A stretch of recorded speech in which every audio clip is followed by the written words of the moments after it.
And closing out the prelims, we got another sick fight between Jai Herbert and Chris Padilla. And I like both these guys, man. Jai Herbert is someone that's kind of grown on me. When he first came to the UFC, I wasn't fully sold on this guy, especially after his knockout loss to Trinaldo. But I think he's really skilled. I mean, on the feet, at range, he has really nice kicks. Nice straight punches, kind of that Leon Edwards offense. They train out of the same camp. And when you close the distance on him, he'll grab you, clinch you. He's gotten really strong at 155. He has good knees, and he can mix in nice clinch takedowns as well. And on top of that, he's improved his takedown defense. And if you do put him on his back, he'll butcher you on bottom. We saw that when he fought Ludovic Klein. I mean, Ludovic Klein took down Jai Herbert in the first round.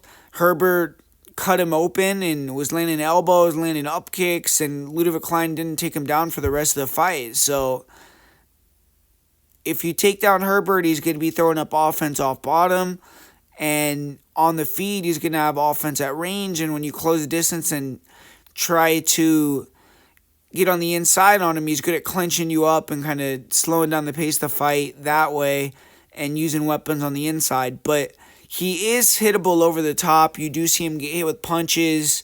Leg kicks are also something that he struggles with. And even though his cardio is good, he will start to slow down a little bit.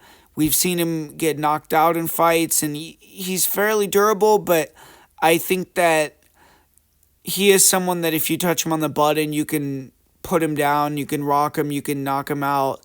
And even though he beat Rolando Bedoya, you saw Bedoya kind of hurting him and getting to him towards the end of the fight. His face was really busted up at the end of it. And Herbert is 36, so in terms of age, he's getting a little up there. He's not fighting the most frequently anymore, so I think that even though there's been no signs of slippage in his performances, I actually think the opposite. I think that he's been looking just as good, if not better than ever.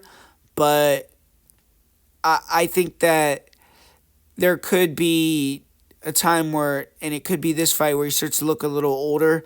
But Chris Padilla has been impressive. He gotten 2 upsets so far in the UFC, and I feel like he's well-rounded and he fights smart. He has good game plans. I've watched fights he's had outside the UFC where he's fought different ways, and he can mix it up. He can get takedowns. He has good chokes. We saw that in his debut in the UFC where he jumped on that rear naked choke really quickly.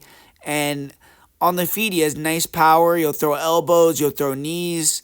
Good punches over the top. He's kind of deceptively fast, and he'll land these nice slick counters. And I think that his style is going to be effective versus Herbert on the feet. I think Herbert maybe could be landing and doing a little bit more volume-wise, but I think that Padilla is going to land the leg kicks. He's going to start to make Herbert a little more stationary and then land shots over the top, big punches.